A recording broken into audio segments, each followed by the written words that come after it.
Hi, I'm Janice Perkins with Methods of Leaders. Thank you for joining us today with another webinar. Today we are joined by Lilian Ajayi-Ore. She is a digital marketing strategist and big data analytics executive with over 16 years of relevant industry experience in data science, marketing analytics, e-commerce, consumer insights, and business intelligence, market research, people analytics, search engine marketing, and search engine optimization. She's a university faculty at New York University, SPS teaching digital marketing, social media, and web analytics for the past 6 years. She's an award-winning humanitarian leadership ambassador and an international speaker who has been invited to speak and give keynote presentations around the world, including the United Nations. She founded the Global Connections for Women Foundation, an award-winning nonprofit organization headquartered in New York City with a reach of 3.5 million people worldwide. It is the leading international nonprofit of the millennium in areas of gender equality, women empowerment, and youth empowerment. Thank you for joining us today, Lilian. Thank you, Janice, for having me. I want you to start with telling me about how you found your passion for working in the community. Yes.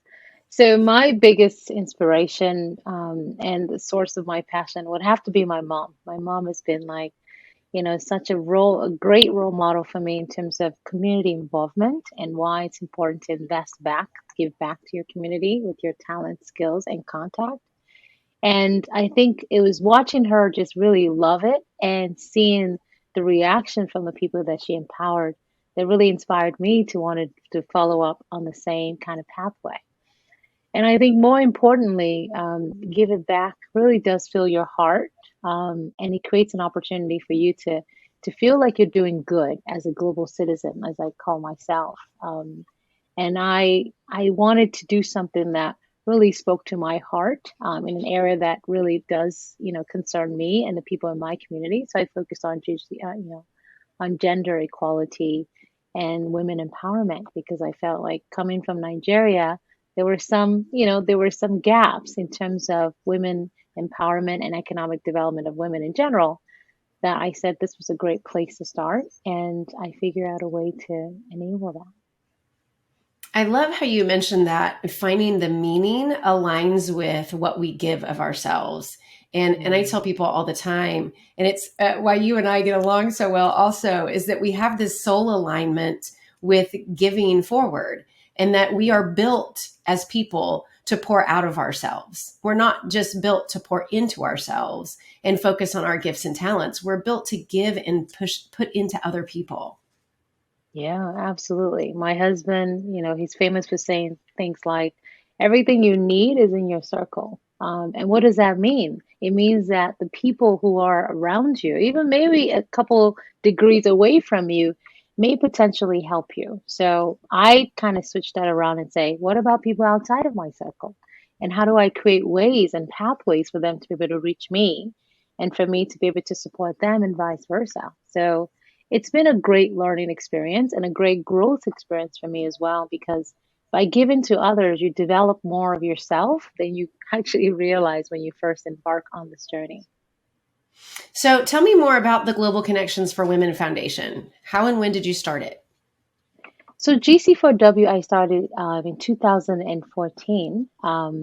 And the mission of the organization was to connect, educate, and empower women and girls globally, one program at a time. And, the inspiration behind starting that was because I came from the United Nations. I've been worked there for less than 2 years. I wanted to do something that would allow me to really give back in a way that I know how, without a lot of the bureaucracy and what have you when you have to negotiate for specific policy.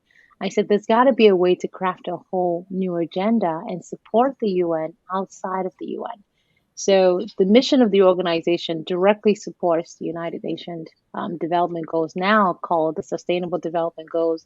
And our focus area has been on gender equality, women empowerment, now even increasing access to education opportunity for women, because we want them to be able to advance their lives, impact the community, see their family improve as well. And we know from research that when you empower women, they really do turn around and give back to their community, which helps the economy of the community, which also help it on a global scale as well. So it's been a great journey so far, starting GC4W. I've been very lucky because I've been able to partner with existing organizations, both large and small, and even bring in board members like yourself, Janice, to come and support our mission in really carrying out meaningful agenda to help women reach their goals. And it's nice to see that transformation from the women who come through our program to the end of the experience, and to get feedback from them on what that experience entirely was about. So I'm excited, and I'm so proud of having, created this organization as well, and been so blessed to have so many supportive organization and individuals who has given to me and allowed me to create this for women. What obstacles have you encountered running that nonprofit, especially in the past couple of years? What shifted? Yeah, it's a good question. There's now the question of like pre-pandemic obstacles and post-pandemic obstacles. I think if I were to kind of center that question around pre and post pandemic, I think, pre pandemic, it was really trying to create more of a community. We've done a good job of creating programs, and because of the resource limitation, like any charity faces, right? We didn't have the means of creating a support system where, they have a community, a home that they can come to. And I think because of the pandemic, so like after the pandemic or during the pandemic, we realized that, you know, it's not a resource intensive process, actually. It's about creating an environment, right? Creating tools in which everyone can stay connected to themselves. So we've developed, the best way we can, a small ecosystem that allows our women to stay connected to one another. Because even after they finish our program, they still want to stay on. They meet friends. They want to come back to GC4W. They want to continue to attend other programs and events that we have. So I think the challenge for us was kind of thinking, like any organization that runs, right? We need we need support, we need resources. This was like pre-pandemic thinking, but the pandemic allowed us to really challenge ourselves and come up and become, innovative in the sense of, what else can we do given the climate that, isolation is another way to disempower people. So imagine empowering people within the organization for so long and dealing with the isolation factor that, people felt lonely and people felt Mhm. disempowered and things like that. So we had to really change our plan, and get very creative about how do we build an ecosystem that continues to have a place where women feel supported so that they can go on and live their lives and still reach their goals and live the life they want to live and be able to give back to their community. So I'm glad that, the pandemic challenged us to think, beyond just resources, because this need is actually quite urgent. So it's not like we can wait and see. Like we had to respond right away because that's what our women needed. I love that you mentioned innovation and that you were open to the idea of innovation. And I want you to tell me how that played itself out differently as a leader running a nonprofit versus as an instructor in university versus someone who's been in corporate world and is also now a consultant to other corporations. How did that look Yeah. differently in each of those arenas? Yeah, such a great question. Innovation is key. And you have to, as an organization, as a leader, right, as an executive, you really have to define it for yourself and then define it for the environment that you're walking into, right? For GC4W, we've been very fortunate that we've won Best Charity for the past 7 years. And I think one of the main reasons why we've gotten that award and recognition consistently or consecutively, rather, is because of the innovative piece of it. For us, innovation is, means something different. Innovation is availability, making sure that we are evolving our program and we're making ourselves available to the women that we serve because their needs change because of environmental reasons, psychological reasons, physical reasons, and things like that. So that's something that I feel like when you come into an environment, you really need to know what innovation needs to mean for that Mhm. particular environment. In academia, innovation for me is, learning my students and trying to understand where do they see themselves beyond this program, beyond this classroom, right? And trying to be innovative in the experiences and the examples that I bring in and the leaders that I bring in to come speak to them about what life is going to look like. And sometimes I tell, because I teach pre-college students, and I tell them that some of the marketing tactics and data analytics tactics that I'm teaching them, some of them are going to innovate and come up with a completely new idea So I want them to be flexible and not see this as the holy grail of information, by inspiring them to think beyond just what I'm doing, like beyond what I'm teaching you. How can you innovate this idea and make it into something else? Because the environment, post college is going to be very different from the current environment right now where this particular tactics work. So I think innovation is so important, in everything that you do, and you really need to describe it environmentally, not necessarily individually. I love that. So let's let that take us into your corporate mind and your marketing mind. How have you seen the field of digital marketing change over the last 10 years?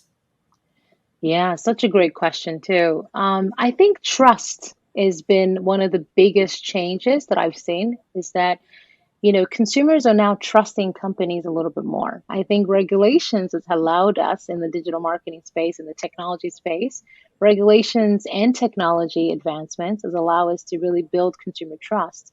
And now that we're in a space where it's customer centric, right? And customers are very sensitive to a lot of things like environmental matters, social matters, inequalities, justice, and things like that. It forces us to think human as opposed to just thinking product development and product promotion. It's thinking about how is this, before we put this product out to the world, what does it say about our organization? How are we treating our employees? And how are we treating the environment? How are we responding to, social causes? Like thinking beyond just the product being the end product, but thinking more about the mindset of our consumers, and trying to build trust by establishing who we are.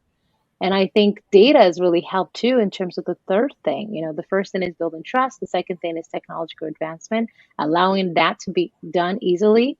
And then the other thing is big data. Data now has allowed us to really get to know, predictively, what customers are going to do next, and then analyze current customer behavior so that we can make precise, on-demand decision, target them in a way that it's meaningful to them and they see value in what it is that we're trying to introduce to them. So I think that, is what I've seen so far in the space, and I'm pretty happy with the regulation piece, the technology aspect, the data analytics aspect, and the fact that we're so customer centric right now, and we're building more of a social consciousness around our product marketing as opposed to just product development and product promotion. Yeah. Well, it allows us as consumers to have a more complex relationship with a brand because we see all these different facets. It becomes a personality much more than a transaction, which I think is really enriching for us as consumers. And when you talk about that trust piece, what part has social media played in that? Is it devaluing or adding value to it? Wow, it's so fun. I just had this conversation with my students, on Monday. Social media is definitely keeping us honest. And there's all the social media trolls too that we have to worry about, and there's also the fake news that we have to worry about. There's just so many factors. There's some good things about social media, and then there are some negative things about social media. Social media has become the amplifier of positive news and negative news. In terms of building trust, I think social media allows us to draw closer to our customers. So Mhm. even when there's a negative event, we have the opportunity to respond in places where our customers are always dwelling, like everybody's on social media. So it makes it easy to respond quickly to any crisis that's happening in the organization, and to introduce, people to the things that the organization are doing to help the community and things like that as social issues come up in society. So, definitely watch out for social media. But I think that what needs to happen on the corporate side of things when it comes to social media is we shouldn't be chasing the rule. Like we shouldn't be following the trends. We should be creating trends. We should be Mhm. creating relationship with our customers that is different from what everybody else is doing. Like taking on that business strategy and taking on that brand focus, and that value proposition for the organization, and trying to make that work for you on social media platform, as opposed to having more of a liking, a resharing approach. I think that's what leads to more likes and more resharing if we have more of a strategic focus on how do we want to utilize social media for us as a brand, as opposed to how do we do what everybody else is doing. So tell me more about your students and what is their view around these forms of digital interactions, and where do you see them pushing that the next few years? Yeah, brilliant question. My students, I'll be honest, I teach graduate level students. So my students are very smart. They're very proficient. They read the news. They follow trends. They are on top of the culture conversations. I think there is a lack of trust when it comes to when we look at it from a generational stuff, right? The young people in our generation right now are not as trusting of certain things that they see in the environment. And they're not as trusting of brands. And when brands say that this is what they do, they have to do additional research.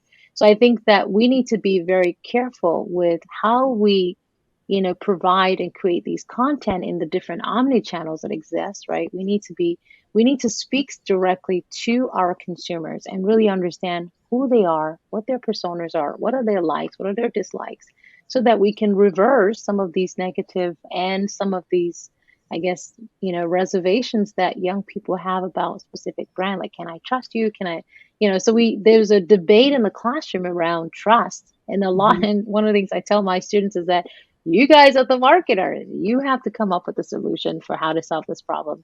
It's not just a your problem, it's a our problem because you are going to be joining this labor force soon. And so the quicker you think about how to resolve those issues, the better it'll be. And I think that one of the things that maybe we should start looking at in terms of corporations is how to invite young people at the table, right? I get Mhm. it that they haven't completed their competencies, they haven't completed their university training, but there's quite some insights to get, what the consumer behavior is for younger people, especially younger people who are focusing on marketing and digital analytics and things like that. Yeah, they have a point of view, and I think that there should be a space for them for sure. I love how you're pushing that back on them as well as marketers to help solve this moving forward, because I do think, that era of skepticism that social media, they're one of the first generations that's been raised entirely in it. So they have a natural propensity for not believing everything. Yeah, And I think that's healthy and unhealthy. Like you talked about in the beginning, there's a juxtaposition there in a balance in figuring out how to still create a great relationship with your consumer. And I think it's yeah, going to be interesting how that group of students, that group and generation, disrupt the market in creating a new kind of relationship. I think we have to be open to that. I think that's part of that openness you talked about in innovation. So go mhm. back to technology for just a minute and tell me, what challenges do you feel like we're going to have in that rapid technology environment? Yeah. It's so funny. I'm giving a lecture next week at Penn on technology being the catalyst for hybrid workplaces because it enables collaboration and what have you. And I was actually I was in a conference at online with Forbes, and they talked about technology. And I remember Cisco, one of the presidents from Cisco, talked about what needs to happen with technology, with the advancement. A lot of it has to do with security. As when you're online, there's a lot of vulnerabilities, and companies are actually facing more of these vulnerabilities than private individuals like you and I. So I think data security is an issue. Customer information, sensitivity information is also an issue. So I think that if we can focus on really, really driving that and making that a priority, I think in technology development, we can resolve a lot of the issues that we're currently facing right now. I think some organization, cybersecurity is like, one of their priorities, but I don't see that across the board. And I feel like this is a priority right now to really focus on cybersecurity and to really assure customers that their information is secured and nobody's going to get it into it. And we've seen examples, and if you guys are following the news, but there's a lot of examples right now how countries are getting, cyber attacks. Cities in the United States are getting cyber attacks. Hospitals are getting cyber attacks. It's just too frequently. Just because it's underreported doesn't mean it's not happening. I think one crucial area that I think we need to focus on in technology is let's set aside time and make this a priority, that we need to tighten the security part of it. That's really wonderful. I want you to also I'm going to pivot for quickly. So we're starting to run out of time. With your students and with your clients, how have you helped them walk through the uncertainty of the last couple of years and still faced forward to move Yeah. forward? Yeah, such a great question. I think for me, strategy is always the most important thing. And strategy is not just about this is how we're going to move forward. It's about defining things, talking about it from like a definitive place, like, hey, how do we define this problem, right? Has this problem showed up before? How do we address it when it showed up before in the past? And how do we want to address it going forward? The thing about strategy is that a lot of organization, and sometimes students too, they're a little impatient when it comes to, creating a strategy. I have a client that, she said to me that this is the first time our organization's ever focused on just setting aside time for strategy. And I said to them that I can't even move forward without creating a strategy that we all align with, because it keeps you honest, it keeps you focused, it gives you a sense of accountability, and then it's also measurable. When you create these strategies, it gives you a path forward so that you can go from one point to the other, and you could actually measure your growth as you progress. So that's one thing that I always stress in my class, that I make time for it. The first few, classes in the semester is focused around building strategy and helping my students and my client understand why that's important, because Mm-hmm. that is going to be the foundation which you build other great ideas that is going to become Mm-hmm. sustainable, and allow you to prosper as an individual or as an organization as well. So I want you to finalize the conversation here with coming back to gender equality. And because it is such a passion you and I both share together, where do you see the future of work headed? Or how does an organization get future ready when it comes to um, that classification of anything in the DEI space, but especially around equality? Yeah. Gender equality post-pandemic or pre-pandemic was an issue, that it was centered around, women feeling equal at home, at work, and things like that. Now, post-pandemic, and even during the pandemic, women experience a different level of inequality, right? And now, when you read the articles about the future of work or what this hybrid workspaces look like, you read things like, people who work remotely are not going to get promoted. And you know that women don't even get enough pay as it is in terms of equal pay equity. So there is a lot of new problem that's kind of resurfaced. And I think that it's important that organization set aside time to do a different employee engagement survey. I think that we do employee engagement survey to kind of survey the entire organization, but I think we need to do one specifically around EDI, pay equity, and things like that. If we're really serious about addressing the gender equality issue and the women empowerment issue within our organization, and not just the women empowerment gender equality issue, if we want to solve for the EDI issues within our organization, we need to set aside surveys and really ask our organization, do you feel included? Do you feel like you belong in your organization? What can we do more? And start there, as opposed to what we're doing now, which is very reactionary, right? Thank God for the BMF movement. It's kind of, unsheath certain things within the organization, but more needs to be done. And it has to be on a regular routine basis. It has to be measured. We have to kind of see what the trends are. Are we looking up? Are we looking good? Are we looking bad? And someone needs to really own that within the organization. I've seen there's been a lot of chief diversity officers, but I think as part of their responsibilities to craft a completely new employee engagement survey centered around pay equity, women empowerment, gender equality, and EDI, right? That is a great place to start. And that ties back to starting with strategy. Honestly, if it's a core value that they want to focus on, then they have to take that seriously and build a strategy. I want to bring this back to methods of leaders for a minute, because you are working on a course for us for next year around gender equality, which I'm really excited about. And as an academic and a consultant, I want you to talk to me about how online learning can be a part of leadership development and how methods of leaders could be so strong for an organization or an institution. Yeah. I think you guys are doing a fantastic job with methods. What's amazing and brilliant about the platform is that it's interactive, right? When you think about, for me, I studied, I have my EDD in education, and I focused my research study on pedagogical development for teachers and things like that. So one of the trends that you see is that a lot more people want more of a self-paced kind of learning environment where they choose the courses they want to take, and then go on through the platform. But I think that the platform is very important where you learn, right? And then who you learn from is also secondarily important, right? And then you have the content itself being more important as well. And I think what's going to happen now in terms of bridging the gap for gender equality and all these other areas that has to do with DEI, it's important that we increase access to resources on platforms that are trustworthy. And we also have some kind of understanding and agency around who is the deliverer of these courses, like who are our facilitators, and what is their background and what is their interest level in this particular topic.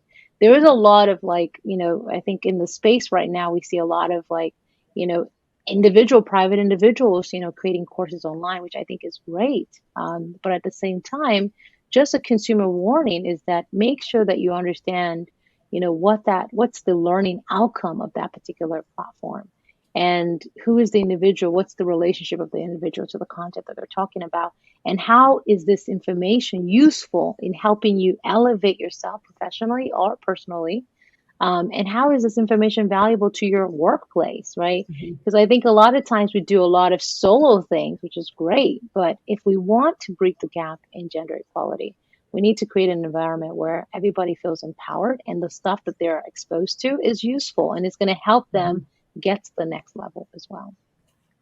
Thank you so much, Lilian. I want you to tell everyone where they can find you. So I am Dr. Lilian Ajayi-Ore. So you can find me on LinkedIn, or you can go to gc4women.org to take a look at me and my organization. It's a lovely conversation. Thank you, Janice and team, for having me. This was wonderful. It was a great time. Thank you again for joining us today for another webinar. I'm Janice Perkins with Methods of Leaders. Thank you for joining us, Lilian. Thank you, Janice.